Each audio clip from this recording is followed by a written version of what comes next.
Баршаңызға қайырлы күн. Лағманға пивраба істейтін боламыз.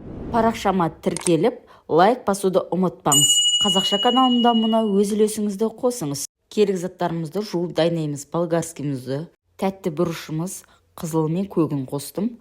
Сельдерей и жанду и чеснокты. Дөй-дөй төрт-бұрыштап тураймыз болгарскийімізді.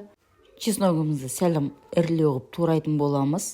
Сельдерейімізді майдалап турайтын боламыз, басын алып тастап. Лағмандарымыз дәмді болады сельдереймен. Ыдысымызға салатын боламыз. Жандуымызды де майдалап турайтын боламыз.